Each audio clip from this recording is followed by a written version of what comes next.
Hey folks, Phil Davis, Ancestry Lands, ancestrylands.com. How are you today, folks? Like and share, like and share, like and share so we can get this everywhere. This is a movement, all right? The revolution will be televised. My revolution towards land ownership and all things that have to do with mindset, to elevate you to understand that owning a property takes much more than just the deed and title. It takes much more than just the simple, you now own it and you're somebody. One of the things that you have to understand, that one of the biggest things about having money and being able to make money is being able to handle the responsibilities that come with the wealth or the financial well-being associated with having money. I see the cops over there pulling somebody up. Police there in my rear view. Something's going down. One of the things that financial discipline is required, and a lot of people use financial discipline as like kind of a very global word. They don't really get down to the specifics of it. And one of the things I want to say about financial discipline that you have to have is that you have to be able to use the same mind that you would when you have a little bit of money as you are scrutinizing purchase when you have a lot of money. One of the bigger discussions that I got into with a family member is about, whether or not I would purchase a home because my income went up.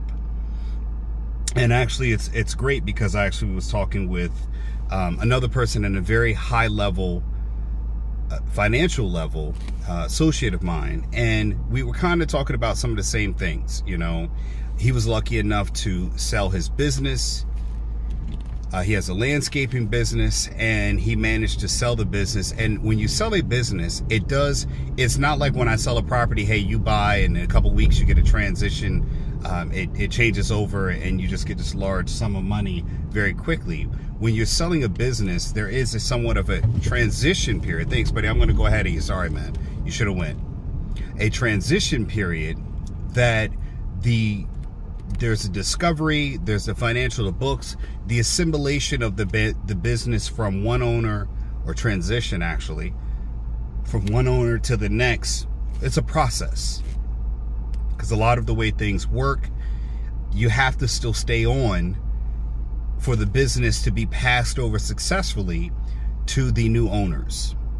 It's not something you just take the money and run. Got to get your bag and run, right? Like we hear all the time. And when he sold his business, his wife immediately looks to purchase.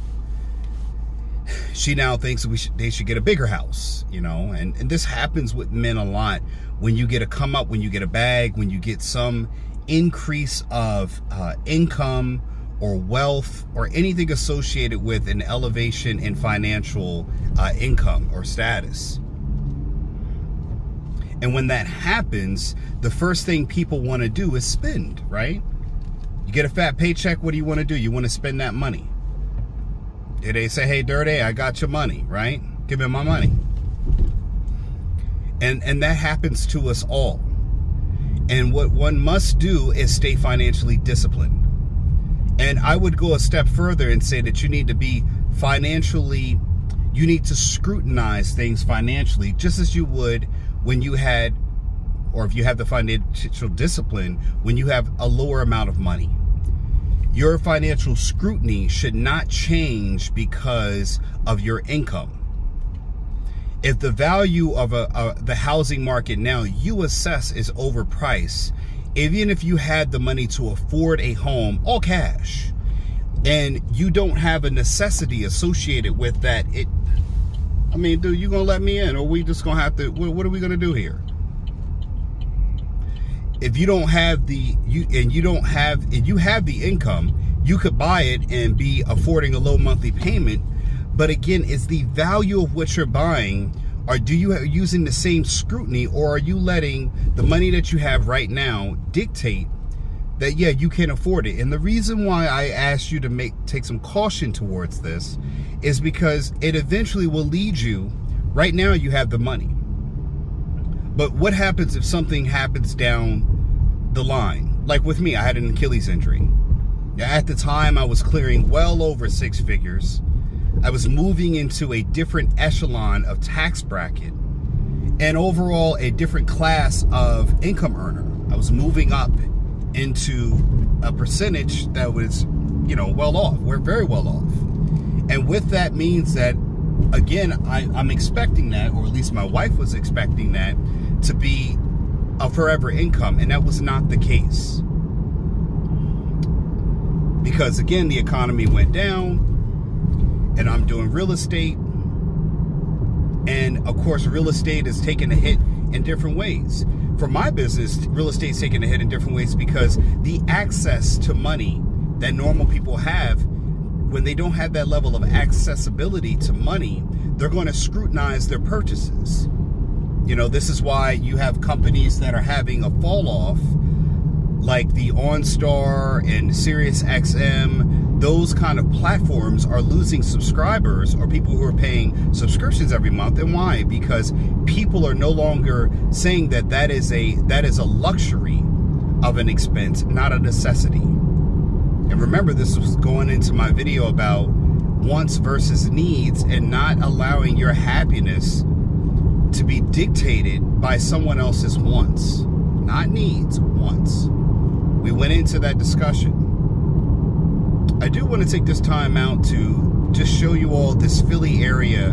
And, we went through the wintertime with my videos, and now you can see just how much spring changes things in this area. It was just all dead, and now it's just lush. And if you go back and watch my previous videos, you'll see how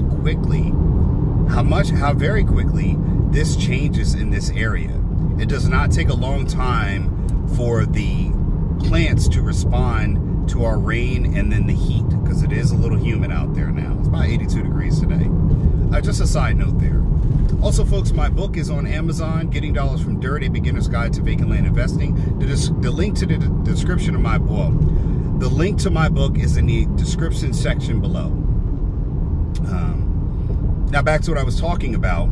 You have to make sure that as you get this increase in income, and I have a rule in my house, whenever we have a change, you have a new job, you get a new, you get a boost in salary, you get a pay raise, you do not, for the next 6 months, do anything to change your normal spending habits. And the reason why I tell my wife and my kids that we don't do that is we conserve our spending to make sure that the income that we are now receiving, we can calibrate that to our current level of expenditures. Follow me here. A lot of times when nurses come out of nursing school, one of the first things they do when they get that first pay is they go get a brand new car. They go get an apartment, they go get all this brand new stuff, and now what happens is they have these paychecks coming in, and you already have money flying out of your bank account, and you haven't had time to adjust to this increased level of pay.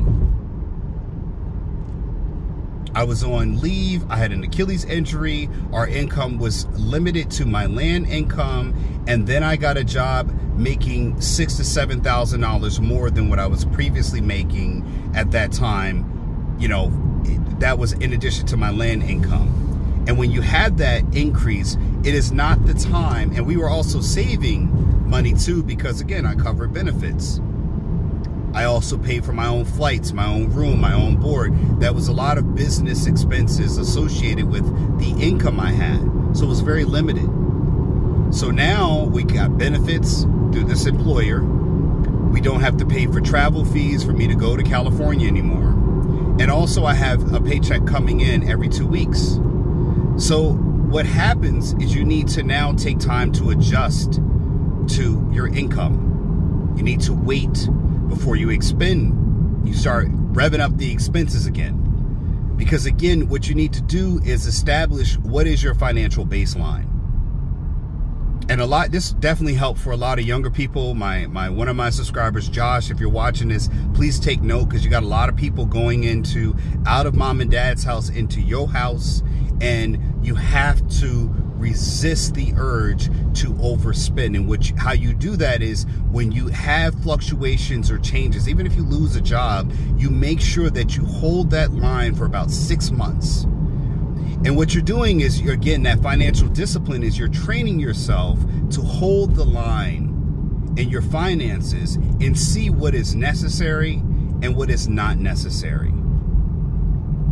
Because again, I've been at my job now for 6 months, and I'm now becoming aware of where I've overspent, or maybe I have subscriptions that I do not need anymore because my utilization of those things, now that I have this job, I can see what my schedule is like, my commute. I now start to assess what is now necessary and what is a want. That may, before, when I had a different time availability, was something that was a necessity, because now my time is limited.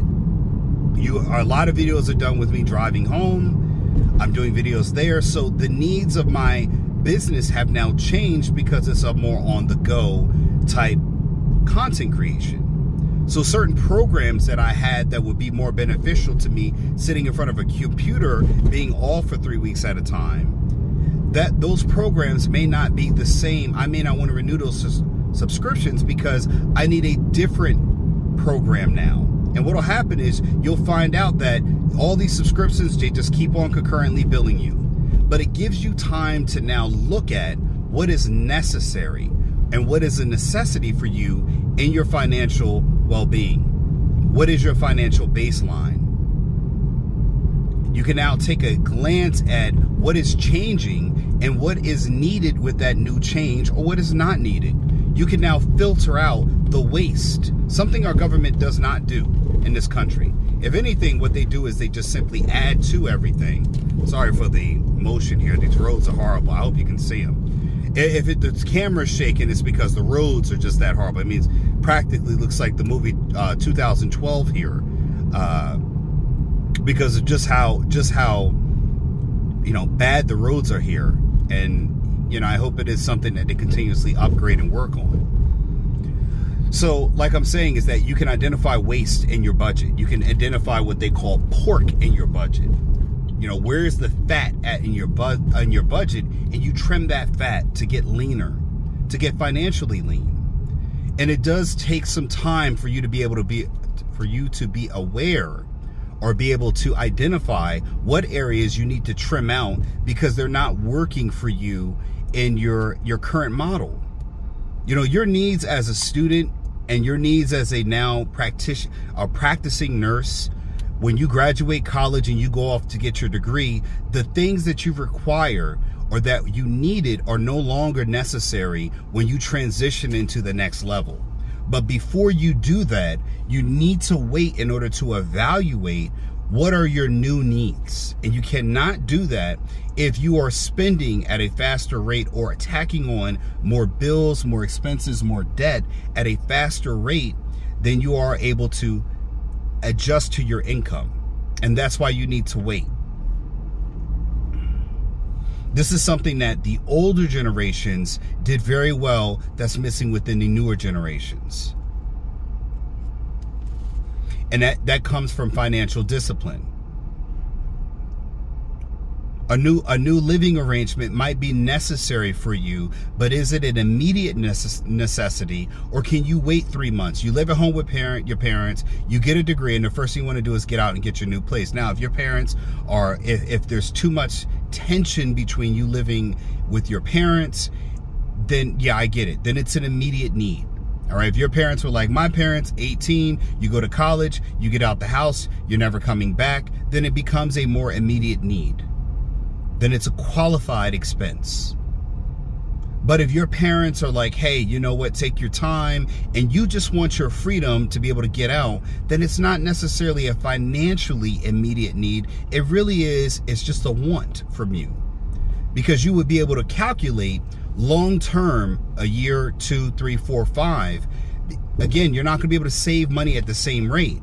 And independence sounds good until you have responsibility attached to that independence. And when the responsibility keeps on increasing, because when your parents covered things, or you had to pay a portion of the rent, or maybe you had to pay a utility bill, or you just had to get groceries, you're partially responsible for your independence, meaning that you have to pay this bill, but you have a certain level of freedom that you didn't have, or that you didn't have when you were a child, meaning you're more independent now. So when you're fully independent and you're 100% responsible, as inflation increases, as we all are getting this education now live and direct, you will now have the increased responsibilities that go along with your percentage of independence. If your parents are paying the mortgage, then you are not responsible 100% for all the bills that are due in the household, which means you're not 100% independent. You're still dependent on them to pay a mortgage or a rent, wherever your living situations are when you live with someone else. But when you are 100% independent and you are 100% responsible for all outcomes within your domain, you now will see that you are now responsible for the increased percentage of the responsibility in lieu of debt or expenses. You now are responsible for that too, including any college loans, student loans, anything like that, any debt. All of that is your responsibility. And we're seeing that the younger generation does have a hard time adjusting to this. And the purpose of this video is to help educate you on that part. Now, one of the things that I did not have the advantage of, I didn't have the advantage of going back home and sheltering my income to be able to build a large income when I got out of college. I had to get my own place and work. And when you think about that model, there's not a lot of savings that could be had when things are more costlier than they were when your parents were out, when the dollar went a long way, or a mortgage was not the same. The prices were not the same. Even though the interest rates might have been higher, the price of a home was not the same as it is now. And $1 million, the value of $1 million now and 50 years ago was different, but $1 million is still $1 million. It's still numerically $1 million. So that you can't get away from. But again, where is your financial discipline? And the key to that is that 6-month window. The longer, the better. Right now, my wife's like, we got 3 kids. We have a 2-bedroom, 2-bath apartment, a luxury apartment at that.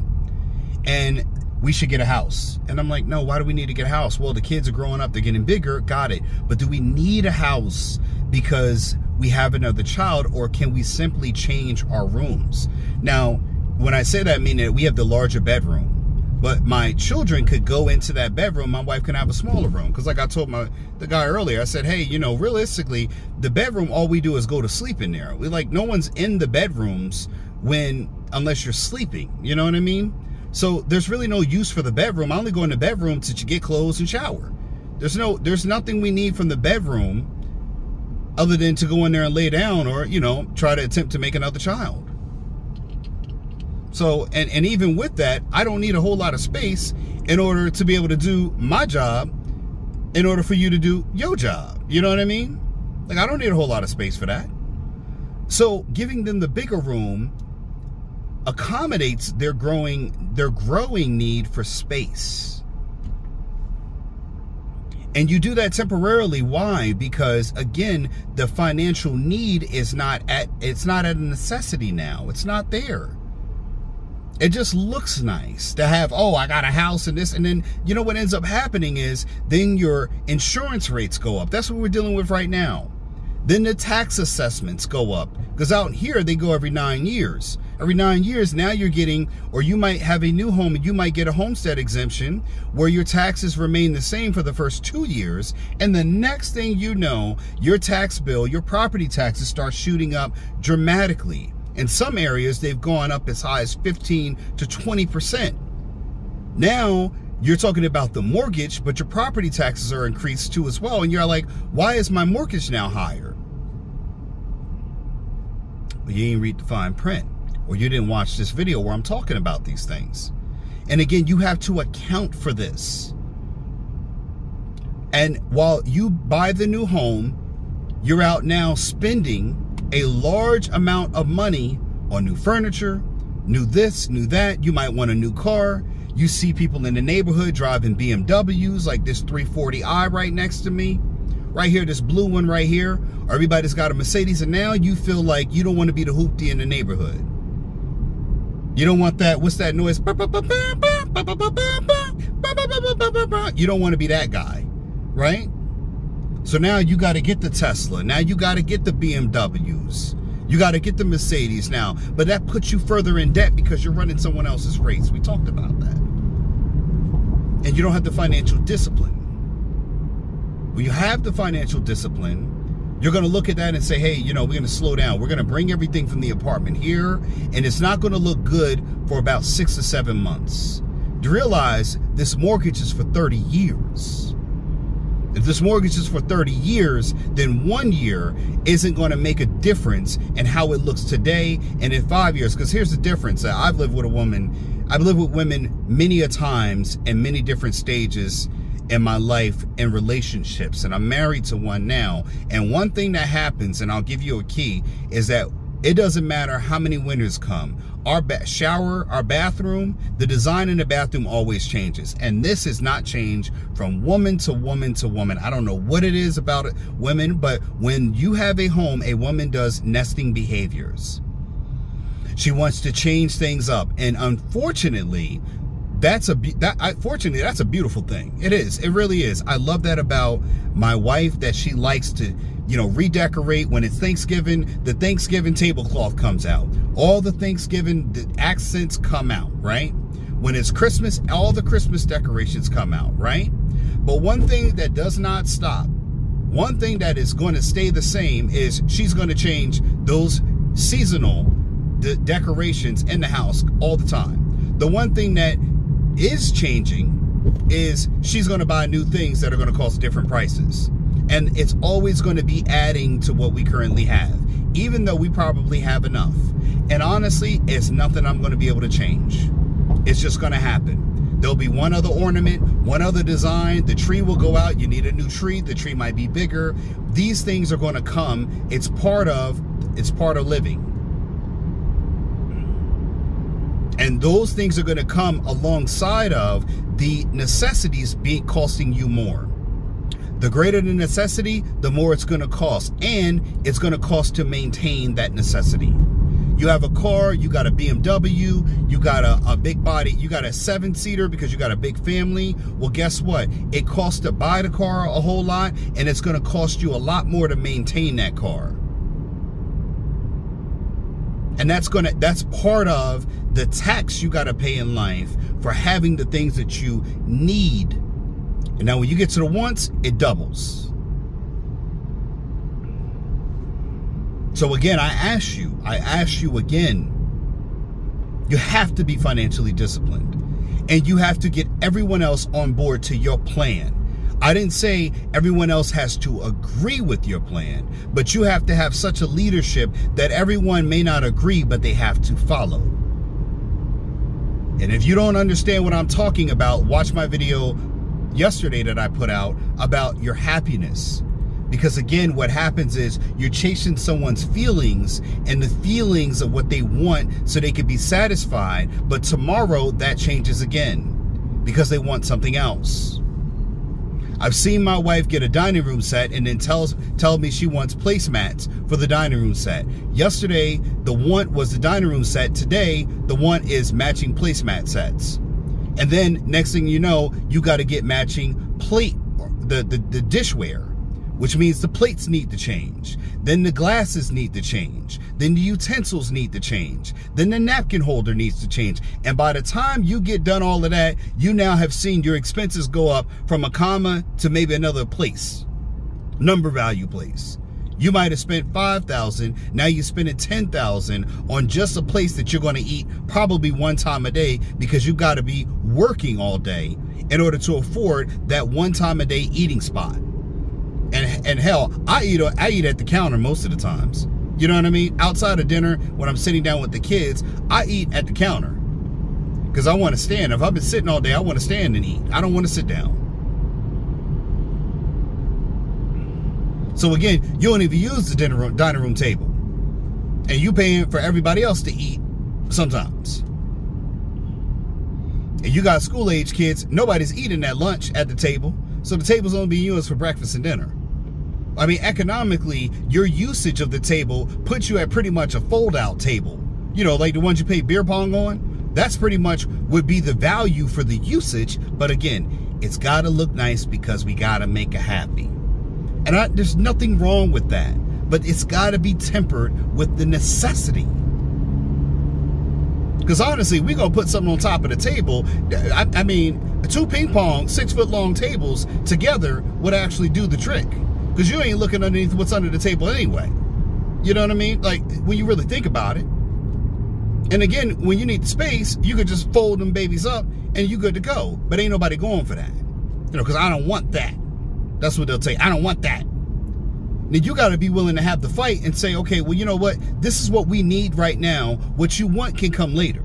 You give me what I need because we don't need that, and you'll get the want later. Your wants will be rewarded when you give me the things that I need. And when you have that stance in the line, you now see that sometimes maybe you can be a little unreasonable. You can be a little overzealous. But at the same time, you're now able to say another person is being unreasonable. And I've given this example yesterday when I talked about when my wife told me something was for free. And she wanted it. And I asked her, do we need it? The answer was no. And I said, then we shouldn't get it. And that was the end of the conversation. I don't care if it's a Porsche, Ferrari, Lambo, because there is an additional effort required. Because you know, my wife said, I want this bed set. It's free. It's got marble. It's got this. It's got that. It's a luxury item. Great. And you know what? She says, oh yeah, it's free. But the only thing is, you got to get somebody to help you move it. Because I can't help you. I'm like, good Lord Almighty. Now, instead of saying, yes, dear, yes, baby, I'll go get it for you, honey. Anything to make you happy, baby. I said, do we need it? I said, is something wrong with the bed set that we currently have? Is it uncomfortable? Is it breaking down? Is it faulty? No. Is anything wrong with our nightstands? That they're not functional for putting our clothes in there and use as a countertop? No. Then why do we need it? And again, if you submit yourself to that logic and you just go along with whatever another person wants, and guys do this too. It's not like it's just women. Guys have our own things that we do like this. But again, you got to check yourself if you claim to be the leader. You got to check yourself. And again, for my women out there, this is something as a guideline so that way you don't get into debt. You don't overspend. You stay financially viable and you're disciplined enough to add value to a man who is also financially disciplined. Because you know what will end up happening is if he's undisciplined and you are disciplined, you're going to argue. You're going to find him wasting your hard-earned money. Or as a man, you're going to be finding that you're wasting money allowing someone else to dictate the purchases you know are not a necessity. Now, if you got excess income, we talking a whole different can of paint here, right? Can of paint here. It don't apply to you because you got the excess income. But I, like many other people in this country, we don't have excess luxury income to spend frivolously. And I'm saying that if you got 100,000, 200,000, 300,000, but your expenses make it so that way you save the same as a person at 100,000 or 50,000. You got to check your checkbook, your bank account. If you got goals, you're not going to get there with keeping money going out of your bank account unless it's going to bring you back more. Your money needs to be a wolf, a hunting wolf, one that can catch big prey, big dollars, big bucks, and bring it back to you so that way you can utilize it more and buy another wolf to go out there and hunt again. Now you got 2 wolves hunting out there for you, bringing you back bigger game, bigger meat to consume to make sure you can feed another wolf. The goal is to get 3 wolves. When you get 3 wolves out there, now you're bringing back triple the hunt. You want to get it to the point where you got packs of wolves going out to bring you bigger and bigger game. Now it changes. It's different. So I want to say there, you got to be financially disciplined. Don't be in a rush to spend that money. Give yourself 6 months of a window. 6 months is not a long time. And when you find out, the biggest thing about that, if you still want something after 6 months, then you know it's a good purchase. But I always say that sometimes when I want something, a car or a good deal, I'll wait a little bit. I won't get it that day. I might wait the next day. See how I feel. I still want it. How about a week? Do I want it after a month? Nah, okay, fine. Didn't really need it anyway. That's how I look at it. When you start looking at it that way, you start seeing that your purchases are basically done because you're emotional.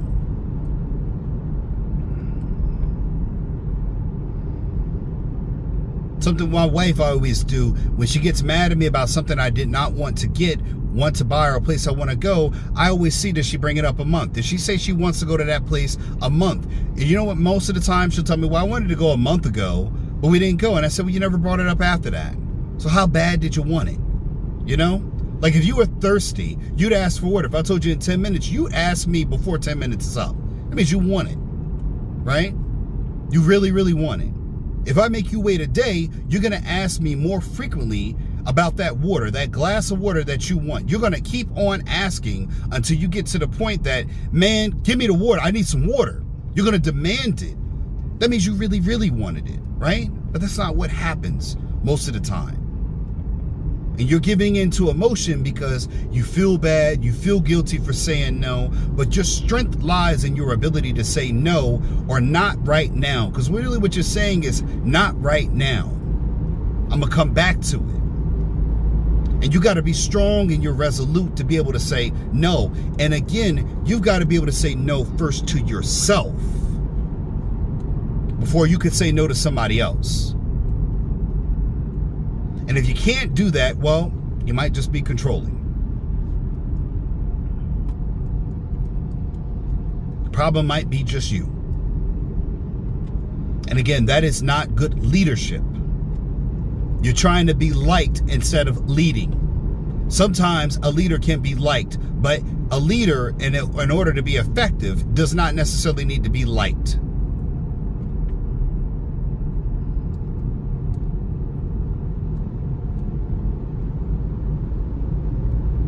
You got two presidents, this one and the last one, that people from different parts of the world do not like, but they still have the requirement to lead this country. They still both are required to lead.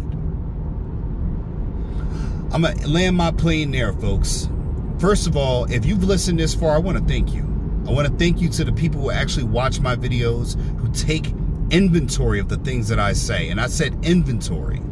I didn't say listen. Inventory of what I'm saying. They're stocking it, putting it into their files and saying, this is something I'm going to teach the next generation of youth, my children, or I'm going to learn myself to master. Remember, folks, 6 months. Give yourself 6 months to decide if that purchase is really what you want, right? The longer you wait, the more you're going to see how much you really want it. And be financially disciplined. A lot of places will tell you about discipline, but they won't tell you how. I'm telling you, when you change and you get an increase or decrease in finances, wait 6 months until you pull any major moves. Stay the course and see where you're truly, what you really need to get rid of. Any which way, folks, make sure you go down in the description section below. My book, Getting Dollars from Dirt, on Amazon. The link is in the description box below. If you want to look for property from Ancestry Lands, the website is in the link in the description below. Links. You can find us on many other platforms. If YouTube is not your preferential, we're everywhere. All you got to do is type Ancestry Lands, all right? Folks, I implore you to go get some property. No interest, low down payment, no credit checks. There's no reason why you should not have real estate into your holdings, your business holdings.